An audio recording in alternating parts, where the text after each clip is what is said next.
All right. Hey, welcome everyone to a brand new season 4 of UnPack This. I'm Gloria Bailey-Ray, your host, known as the Authentic Coach.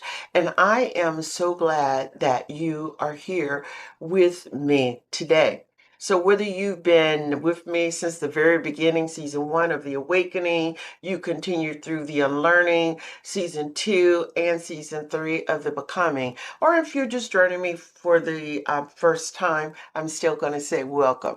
Season 4, we're going to be talking about relationships. Yes, relationships. But let me be clear.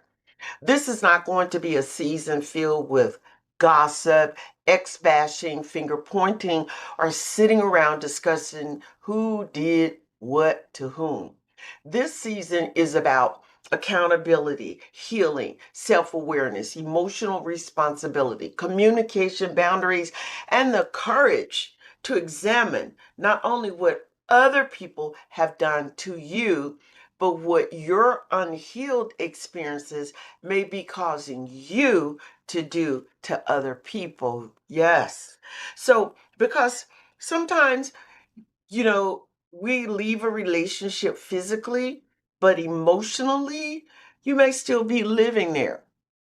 You may change partners, find new friends, move to a different department, join a new organization, stop speaking to certain relatives, and you'll tell yourself, hey, we've moved on, I've moved on. But although the people around you may be new, your responses are still connected to what happened before they arrived. And that is what brings me to today's conversation. When someone new is paying for what someone old did. All right, you get that? When someone new is paying for what someone old did. So, look, it's going to be fire. Let's get into it. Let's unpack this. I want to begin with just kind of talking about the central message for today, the sentence they didn't deserve. See, the new person should not have to serve a sentence for a crime they did not commit, but they also should not be expected to heal wounds they didn't create. And that applies to a spouse, a significant other, a friend, a family member, co-worker, supervisor, employee, and even an adult child. All right?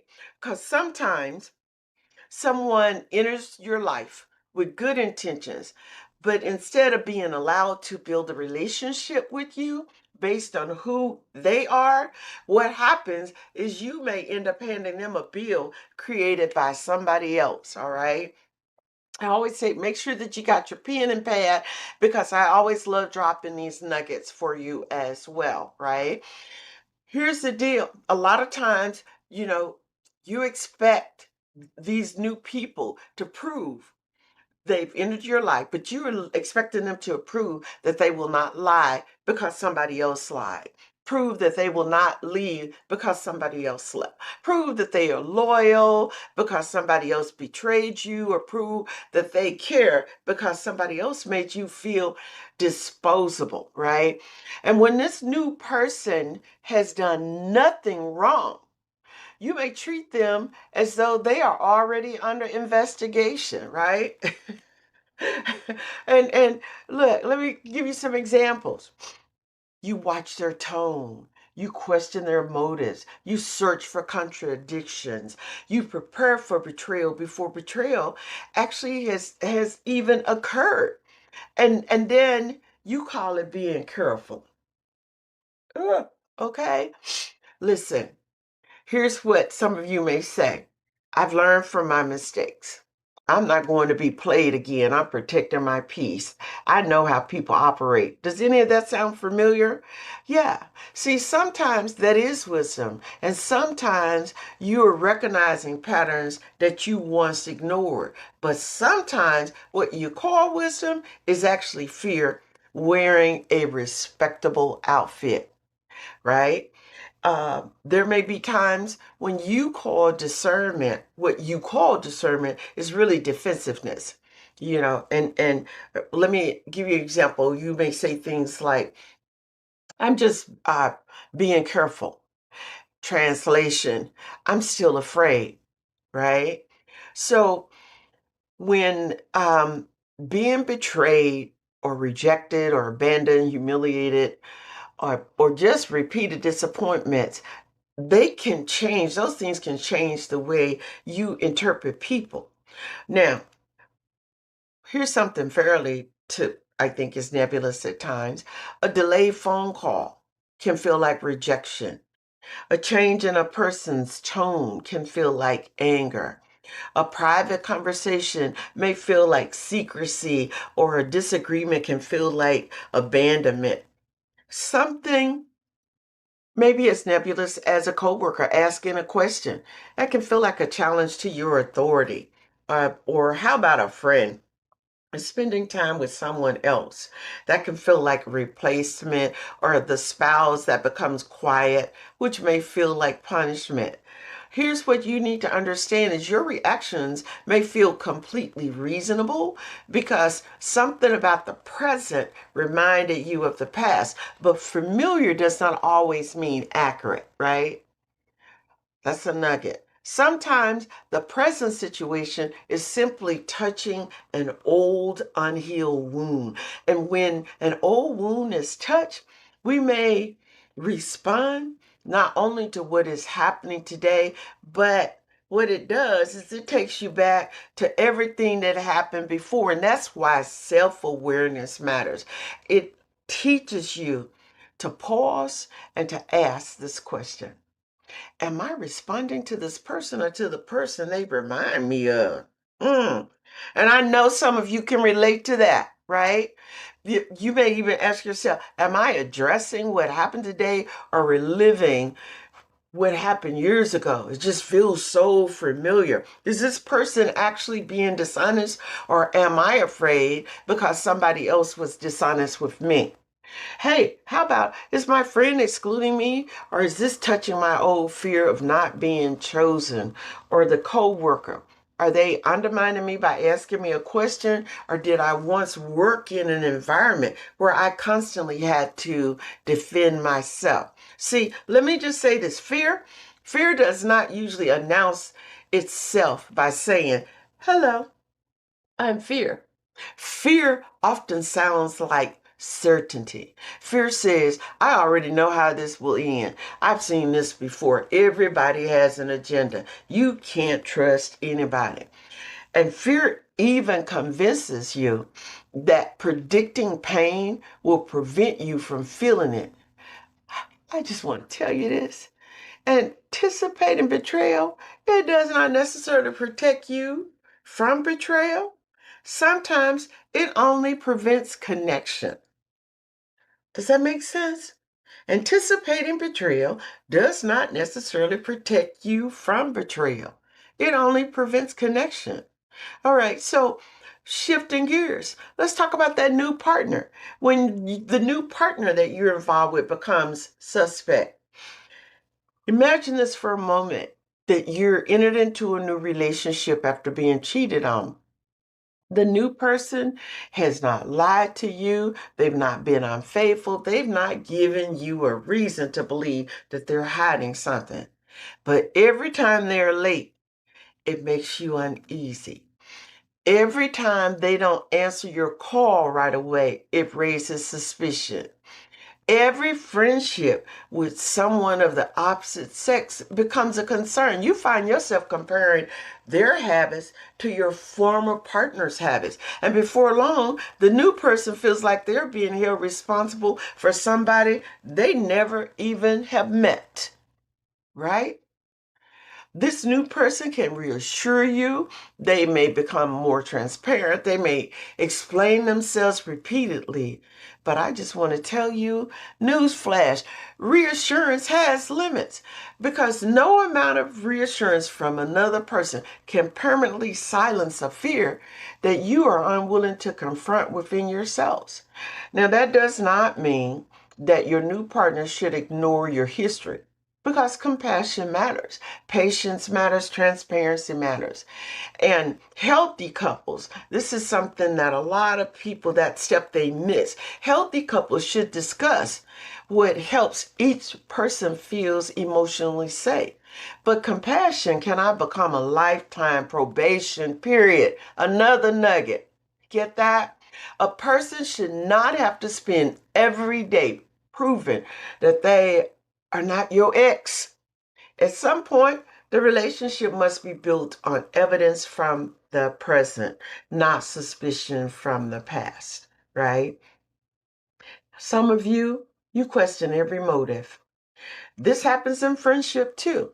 Maybe you had a friend who only contacted you when they needed something. I've been there, right? Hey, every phone call became a request. Every conversation eventually included a favor. You finally recognized that this friendship, it was one-sided, and you walked away.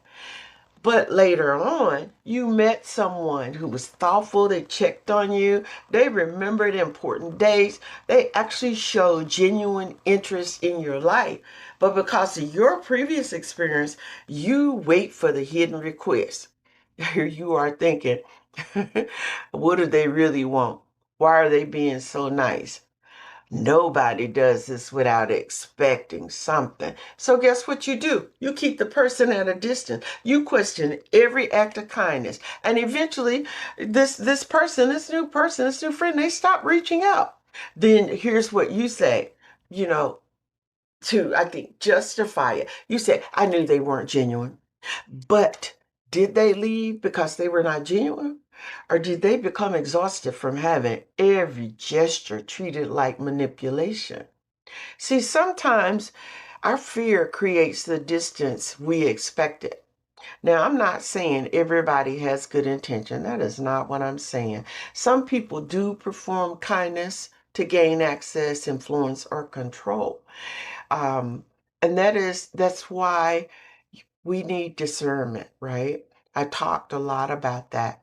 But discernment observes behavior over a period of time. Defensiveness reaches a conclusion before enough evidence even exists. And discernment says, I'm going to pay attention. But defensiveness basically says, I have already decided who you are, right? So in relationships, there also another way that you may make new people pay for old wounds, and that is by withholding affection. You care, but you don't show it. You miss someone, but you refuse to call. You need comfort, but you act like you're unaffected. You want closeness, but when someone gets too close, you pull away. Why? Because caring makes you vulnerable, and vulnerability creates the possibility of loss. Listen, some people decide, consciously or unconsciously, that they will never again let anyone know how much they matter. They believe whoever cares less has more power. And I just want to ask you, how's that working for you? So they become, or you become emotionally strategic.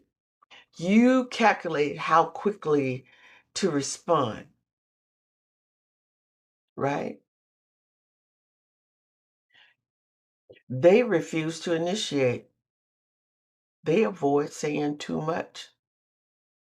They pretend they are fine. And guess what? Here's what you say. I'm not chasing anyone. They know where I am. I'll never let nobody make a fool of me again. Sound familiar? But listen, whew, healthy affection is not foolishness, and communication is not chasing. Y'all, expressing care, it doesn't mean abandoning your dignity, because there is a difference between overextending yourself to earn love and honestly participating in a relationship. Relationships, they cannot survive on feelings that are never expressed. I know far too many people who were afraid to express their feelings, and then Years later, I see them and they always say, I lost the best thing that ever happened to me. Wow. People cannot respond to what you refuse to communicate, right? And then there are some of you who are still doing this. It's called testing people. You will stop calling to see whether the other party will notice.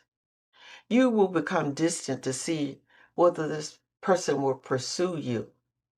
And then you say, I'm fine, while you're secretly hoping that the person will prove and understand that you're not, right?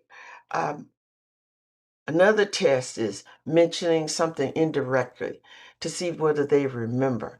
And then you have the nerve to be upset when they fail a test they didn't know that they were even taking, right? So testing, plain and simple, it comes from fear. You want proof without risking the vulnerability of asking for what you need. So instead of saying, I have been feeling disconnected and I'd like for us to spend more intentional time together, what do? Withdraw. And then you wait to see whether they notice. Instead of telling a friend, I felt hurt when I was not included, you stop inviting them anywhere. Or instead of telling a coworker, hey, I would appreciate being included in those conversations because the decisions, they affect my work too. What do? You quietly withdraw your cooperation. I'm going to say this, tests are nothing but hidden contracts. You create an expectation in your own mind, but the other person never agreed to it because they didn't know that it existed. And then you have the audacity to treat their failure as proof that they don't care. I just want to tell you, you want to be in a healthy relationship, it requires direct communication. That's a nugget. Not emotional games, not silent tests, not mind reading. Because the reality of it is someone who loves you may still misunderstand you. Someone who respects you may still need you to clearly express what you need, right? I know this, that past disappointments can also make all of us highly sensitive to inconsistency, right? But you got to ask yourself, is it a mistake or is it a pattern? See, what am I talking about? Maybe someone in your past repeatedly canceled plans or they broke promises or disappeared when you really needed them. Then someone new makes one mistake. They forget to call. They arrive late. They need to reschedule. They fail to respond to your text or phone call as quickly as possible. And the first thing immediately comes to your mind, you think, I knew it was coming. This is how it starts. People always disappoint you. Again, I'm going to say consistency matters. Patterns matter. But you need to understand that reliable people are not perfect, but they take responsibility and they try to repair what they disrupt. You should not ignore repeated behavior that demonstrates a lack of respect or accountability. But one mistake is not automatically a pattern. A delayed response is not automatically ghosting you. A changed plan is not automatically disrespect. And a misunderstanding is not or should not be considered automatically manipulation. What can you do? First of all, how about pause long enough to determine what is actually happening? Did they communicate? Did they apologize? Was the situation unusual? Is this becoming a repeated pattern? Are their words and actions generally aligned? Those of you who've been with me, you know I love that word, alignment, right? Why do I say this? It's because if you are discerning, discernment looks for context. Defensiveness treats every imperfection as a confirmation, right? And I, you know, dealing with this, dealing with these old wounds, they can be especially damaging between spouses. Imagine someone leaving a marriage where money was used as a tool of control. They were questioned about every purchase and had limited access to financial information. Years later, this person remarries, and their new spouse asks a reasonable question about the household budget. But instead of that person hearing, can we review our spending? What they hear is, you can't be trusted. I'm taking control. Now, that person's reaction may appear excessive to the new spouse because they were only asking a simple, basic question. They want to talk about the household budget. But instead, you are responding to years of feeling controlled. Huh. Or imagine someone who was married, had a former spouse, and they used silence as punishment. So in a new marriage, their spouse becomes quiet because he just had a difficult day. Happens to me all the time. And anxiety immediately rises, because you're thinking, what's wrong? Are you angry? What did I do? And the new spouse just says, I'm not angry. I just need some time. But the silence sounds like old punishment. You guys follow me? You see these patterns? See, healing may require that this couple or this new couple, they need to maybe create a new way of communicating. The spouse who needs space might say something like, I'm not upset with you. I need an hour to decompress, and then I'll come back so we can talk. To me, that's reasonable, rational, makes sense, right? The person who was triggered might say, when communication suddenly stops, it brings up fear for me. I'm working on that, but reassurance and a clear time to reconnect would help. In my opinion, that is emotional responsibility. It's not pretending that the past never happened.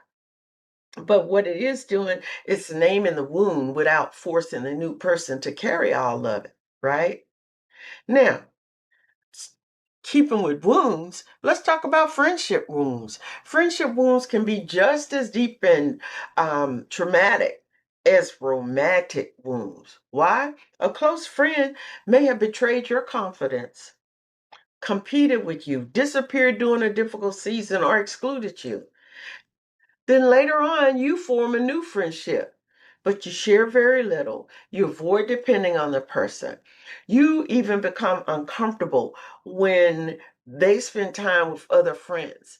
What happens is, and I know some of you can relate to this, you watch invitations and social media posts, right? You quietly question whether you marry. It- of course you matter, right? But there's nothing wrong with allowing trust to grow over time. You heard that saying, everything takes time, right? So everybody should not have immediate access to your personal life, but there is a difference between pacing a friendship and emotionally starving it. Because a friendship, another nugget, cannot deepen if one person is never willing to be known. And a friend should not have to stop loving other people to prove they care about you. Sometimes an adult friendship touches a wound that began long before that current friend arrived, right? And that scab underneath it, it's not healed. So we must ask, is this person actually treating me poorly, or is this activating my old fear of not being chosen? Oh, wow. And I tell you, old wounds, this happens in families too. An adult child may pay for what the other parent did. A mother or a father may feel abandoned, unsupported, or disrespected by a former spouse. And without realizing it, they expect the child to compensate emotionally. Now, come on, parents, you know what I'm talking about. Because you may say things like, after everything I sacrificed for you, you're all I have. You're acting just like your father or your mother, right? That child becomes responsible not only for their own relationship with the parent, but also for repairing pain created by another adult. I just want to tell you, baby, that is too much weight. Children, even adult children, should not be assigned the role of emotional spouse, therapist, rescuer, or replacement. They can love you, they can support you, but they are not responsible for healing your relationship history. And I'm going to tell you, sometimes one sibling lies and every other sibling is treated as dishonest. Y'all know what I'm talking about. One relative borrows money and does not repay it. So guess what? Nobody else in the family is trusted. One daughter-in-law caused conflict, and then the new daughter-in-law enters the family under suspicion. How about the stepchild? Treated differently because the adults are still angry with the child's parent. I just want to tell you, healing means refusing to hand the same wound to the next person. Do I need to say that again? Many people also carry workplace wounds from one organization to the other. Maybe you had a supervisor who micromanaged you, questioned every decision, took credit for your work, or criticized you publicly. You leave and begin working for someone new. Now, this supervisor, the new supervisors, just simply ask you for an update, but your body reacts as though you are being monitored. You become defensive, over explaining. You interpret normal oversight as mistrust, or maybe a former coworker undermined you and carried information back to leadership. It happens, right? Now, every coworker feels suspicious. You avoid collaborating. You keep everything to yourself. You don't ask for help because you're afraid it will later be used against you. And then you talk about feeling unsupported. But sometimes the lack of support is connected to the walls that were built before the new team had a chance to show you who they were. And leaders do this too, by the way, y'all. A manager may have had one employee abuse flexibility. Afterwards, the manager becomes rigid with everybody. They paint everybody with the same brush. A new employee makes a reasonable request and they are denied because someone else previously misused the privilege. And the manager just says, I'm tired. I tried being flexible before, but the new employee wasn't the one who broke the trust. And here's the thing for all of you in leadership positions. Listen, good leadership evaluates people based on their own conduct. That's a nugget, right? So, discernment versus defensiveness. Here's what I want you to understand. You do not want healing to become carelessness, and you do not want to ignore red flags to prove that you are healed. And I have to tell you, you don't have to trust immediately. You don't have to give everybody unlimited access. You know, I talk a lot about that. But I do want to say that discernment is necessary.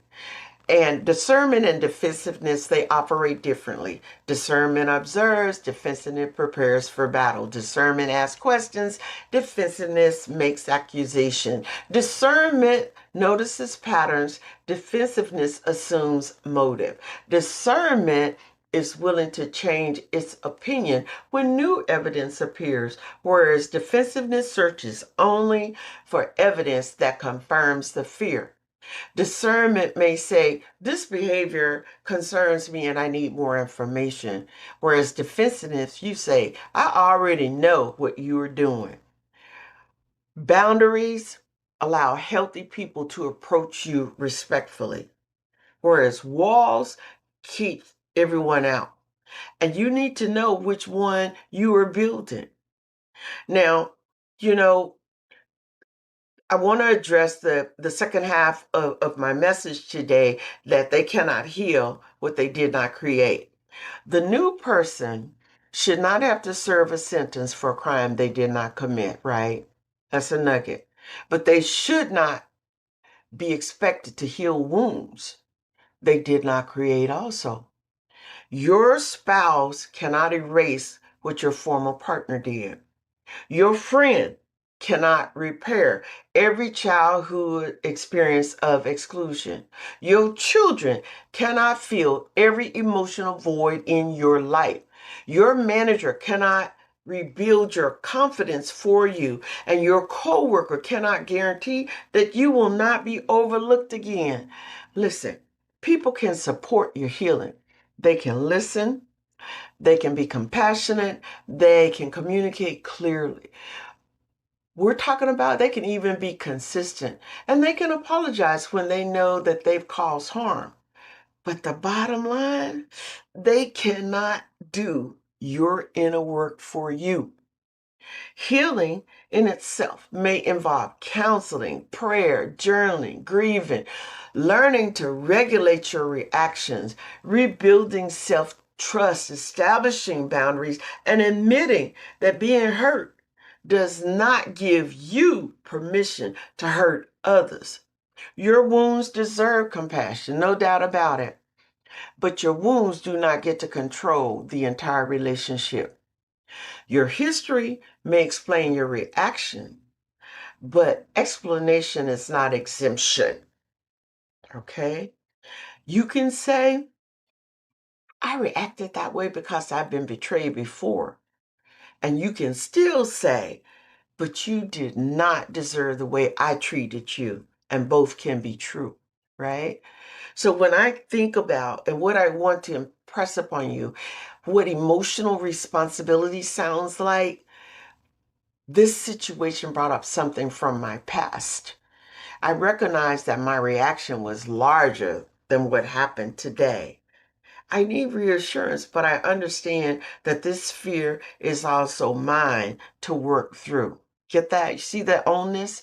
I'm having difficulty trusting, even though you have not given me a reason to distrust you. I thought you were rejecting me, but I realized I did not ask what you meant. I should not have tested you. I should have communicated. See, those statements require maturity. People feel safer with us when they know we can reflect on our own behavior. They feel safer. See, people feel safer when every disagreement does not become an accusation. People feel safer when you can apologize without adding an explanation that cancels the apology. So, breaking the pattern, how do you break the pattern? Well, first, identify the original wound. You got to ask yourself, who am I really angry with? Who taught me that people cannot be trusted? What experience am I trying to prevent from happening again? The second thing is you must separate facts from fears. What has this person actually done? Not what might happen, not what the last person did, but what evidence exists in this current relationship. Thirdly, communicate instead of testing. Say what you need, ask the question, express the concern, give the person a fair opportunity to understand you. Fourth thing, let trust grow organically, gradually. Allow it to grow. Trust does not have to be immediate, but it must be possible. If no amount of consistency can influence your view of someone, they're not being given a genuine opportunity. And I'm going to ask you to really just dig down deep. Fifth, pause before reacting. Breathe. Pray. Write down what you are feeling. And ask whether the intensity belongs entirely to the present moment, because not every emotion requires immediate action. And finally, allow healthy treatment to count. When someone is consistent, let that consistency matter. When someone apologizes and changes their behavior, allow the repair to matter. When the present is different, do not remain emotionally committed to proving that everything ends the same way. So my word to the person who's paying the price, let me speak to you. If you feel you're paying the price for something you did not do, compassion does not require you to accept endless suspicion. Understanding someone's pain does not mean surrendering your dignity. You can say, I understand that you've been hurt, but I cannot continue being accused of things I have not done. You can say, I'm willing to communicate openly, but I cannot live under constant scrutiny and investigation. I care about your healing, but I cannot become responsible for proving your worth. You're not going to mock their fears. Do not tell them to simply get over it, because healing takes time. But you do not have to become collateral damage. Bottom line, one person cannot do all the reassuring while the other person refuses to do any reflecting, right?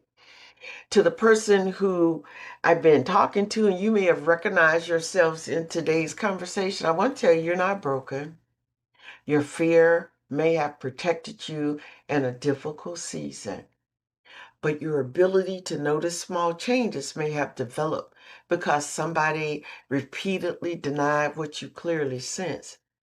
Do not shame the part of you that learned to survive. But I need you to understand this. Survival skills are not always relationship skills. What protected you in one environment may prevent connection in another. You may become discerning without becoming suspicious of everyone.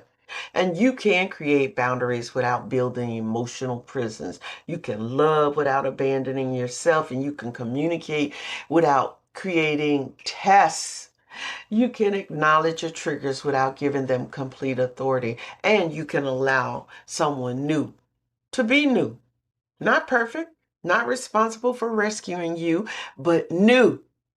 A different person, a different relationship, a different opportunity. So before I close, I want you to think about one relationship in your life, whether it was a spouse, a significant other, a friend, family member, coworker, etc. And ask yourself, have I allowed this person to show me who they are? Am I responding to evidence or expectations? Have I communicated my needs or tested them? Am I expecting them to heal something they did not create? Am I requiring them to prove that they are not somebody else? And then ask, what would emotional responsibility look like for you now? Maybe it means apologizing. Maybe it means asking a direct question or sharing something you've been afraid to say, or maybe even just getting professional help. Or how about establishing boundaries? Because the current person really is displaying a harmful pattern. Healing does not mean ignoring reality. The goal is not to talk yourself out of what you clearly see, but the goal is to respond to what is actually happening instead of allowing old pain to write the entire story. There is no relationship without risk. Friendships involve risk, love involves risk, leadership involves risk, family involves risk, being known involves risk. We cannot guarantee that nobody will ever disappoint you again. But you can become more self-aware, more discerning, more communicative, more willing to trust yourself. Perhaps the goal is not to make sure nobody ever hurts you again. Perhaps the goal is to know that if hurt comes, you will recognize it. You will listen to yourself. You'll honor your boundaries. You'll recognize unhealthy patterns and have the courage to choose what is right for you. Now, that is self-trust. That's growth. That's emotional responsibility. And that is what we're going to explore throughout this season. Not simply who hurt you, but how you heal. Not simply what they did, but what you are choosing now. Not simply how relationships end, but how healthy relationships are built. This is season four of Unpack This. We're going to talk about not only romantic relationships, friendship, family dynamics, workplace relationship, modern dating behavior, ghosting, gaslighting, rebound relationship, loneliness, red flags. Look, I'm going to cover it all. But because relationship reveal our fears, our expectations, our wounds, our communication habits, and our willingness to take accountability. So remember this. The new person should not have to serve a sentence for a crime they did not commit, but they also should not be expected to heal wounds they did not create. Your healing belongs to you. Their behavior belongs to them. And the health of the relationship depends on what both people are willing to acknowledge, communicate, and change. So I want to thank you so much. Those of you who've been with me from the very beginning, I want to thank you for joining me for the premiere of season 4. Thank you for listening, following, sharing, and continuing to support these conversations in my book. This has been Unpack This with me, Gloria Bailey-Ray, the authentic coach. And remember this, you do not have to remain emotionally loyal to the pain that taught you how to protect yourself. You are allowed to heal. You are allowed to communicate your needs, and you are allowed to receive healthy love and to stop making today's relationships answer for yesterday's pain. Hey, y'all, I want you to keep growing, keep choosing, keep healing, and most importantly, keep unpacking. Until this time, I am the authentic coach. Peace and blessings, y'all.